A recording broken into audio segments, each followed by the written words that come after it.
Tara na't maglakbay sa bayan ng Bihay sa estado ng Yangkal sa lalawigan ng Dahira. Ang nayon ng Bihay ay matatagpuan sa estado ng Yangkal at pinagsasama ang lalim ng kasaysayan at kagandahan ng kalikasan kung saan ito ay napapaligiran ng mga bundok at kilala sa kanyang falajgaili na nagbibigay ng tubig sa iba't ibang taniman nito tulad ng mga puno ng palma at trigo.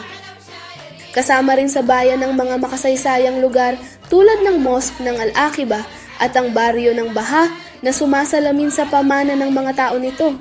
Bukod dito, mayroong isang puno na tinatawag na Sidra ng Eid kung saan ginaganap ang mga okasyon at pagdiriwang para sa mga residente ng bayan at isinasalamin nito ang pagkakaisa at pagtutulungan nila hanggang sa kasalukuyan. Para mas makilala pa ang lugar, mangyaring iscan ang QR code at tamasahin ang isang natatanging karanasan kasama ang kashta